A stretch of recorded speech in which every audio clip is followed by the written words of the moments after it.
So you asked about empathy. I said, well, empathy gets overplayed. It's a virtue, but it is by no means the only virtue. And as an isolated virtue, it becomes a fault. So the parent who accepts everything is the same parent who imposes no standards whatsoever on their children.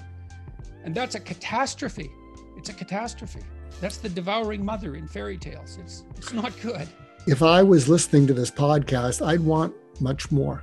I'd urge you to check out Jordan's lectures, check out his books, and I'd also urge you to listen to this podcast more than once.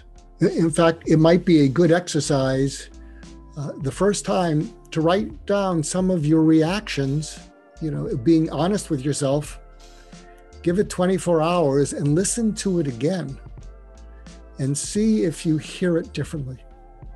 Because there's just so much to get from it. I especially appreciate your distinctions with these words, and I can tell, Jordan, that you'll get passionate because from recent thing that you bring up a certain word, it is so charged, and your intention is to not have it be misunderstood and for people to use it against themselves in their relationships. And I appreciate you going into your deconstructing of some of those words. It's been a real treat for me and our listeners.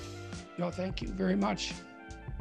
And shall we continue? I'm not in a hurry, so you're not imposing on me. Oh, well, that's good. No, I have a little more time, so I'm sorry if I caught you in mid-spiel, but spiel on.